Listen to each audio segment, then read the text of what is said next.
कहानी का शीर्षक अधूरी पेंटिंग। शिमला की वादियों में बसा एक छोटा सा गांव था, चौपाल।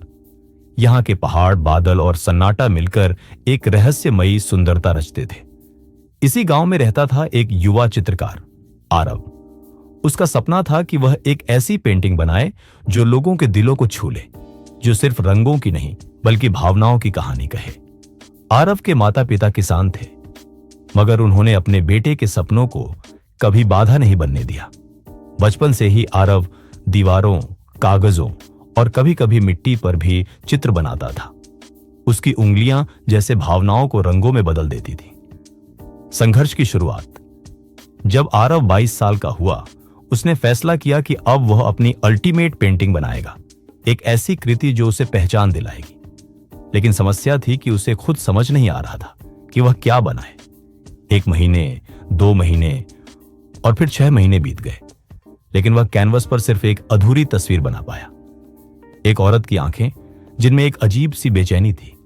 लोग उसकी पेंटिंग को अधूरी समझते, मगर आरव जानता था कि वो अधूरी नहीं थी, बल्कि उसे बस सही कहानी चाहिए थी। अंदर की लड़ाई। समय बीतता गया। गांव के लोग कहने लगे कि आरव पागल हो गया है, अब कुछ नहीं कर पाएगा। उसके दोस्तों ने भी उसे नौकरी करने की सलाह दी, मगर आरव हर दिन उसी अधूरी पेंटिंग के सामने बैठा रहता। उसने कई बार उसे पूरा करने की कोशिश की, मगर हर बार वह रुक जाता। उसे महसूस होता कि कुछ कमी है, कुछ ऐसा जो उसकी आत्मा को छू जाए, जिससे वह पूरी ईमानदारी से रंग भर सके। एक अनजान औरत से मुलाकात। एक शाम जब आरव नदी किनारे बैठा था, तो एक अनजान बूढ़ी औरत वहां आई। उसकी आंखों में गहराई थी, वही बेचैनी जो आरव की अधूरी पेंटिंग में थी। वो औरत चुपचाप पास आकर बैठ गई और बोली, क्या तुम किसी अधूरे दुख को पूरा करना चाहते हो या बस नाम कमाना चाहते हो? आरव चौंका। आप कौन हैं? वो मुस्कुराई। मैं वो हूं जिसे तुम अपनी कला में ढूंढते हो, मगर पहचान नहीं पाते। बातचीत के दौरान आरव को महसूस हुआ कि ये औरत कोई साधारण महिला नहीं थी। उसके शब्दों में जीवन की सच्चाई थी। उसने आरव को बताया कि वो पहले एक लेखिका थी, जिसने अपने जीवन में कई संघर्ष झेले। पति की मृत्यु, बेटे का गायब हो जाना और अंत में अकेलापन। लेकिन फिर भी उसने हार नहीं मानी। उसने हर दिन जीने की एक नई वजह ढूंढी, प्रेरणा की वापसी। उस रात आरव देर तक सो नहीं पाया। उसे समझ आया कि उसकी पेंटिंग तभी पूरी होगी जब वह उसे भावनाओं से भरेगा, न कि सिर्फ रंगों से। अगले दिन से उसने काम शुरू किया।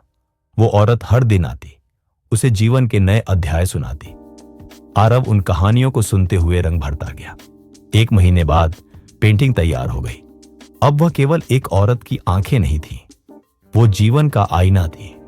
उसमें पीड़ा थी, मगर उसके भीतर आशा भी थी। उसमें अकेलापन था, मगर फिर भी मुस्कुराहट की झलक थी। सफलता और पहचान। आरव ने अपनी पेंटिंग को शिमला के एक बड़े कला प्रदर्शनी में भेजा। वहां सभी पेंटिंग्स के बीच उसकी पेंटिंग सबसे अलग थी। दर्शकों ने न सिर्फ उसे देखा, बल्कि महसूस किया। कई लोगों की आंखें भर आईं। उसे पहला पुरस्कार मिला और उसकी पेंटिंग को दिल्ली के राष्ट्रीय कला संग्रहालय में स्थान मिला। मगर उससे भी बड़ी बात थी कि लोगों ने उसकी आत्मा को समझा। अंतिम मोड़। जब आरव गांव लौटा तो वह औरत दिखाई नहीं दी।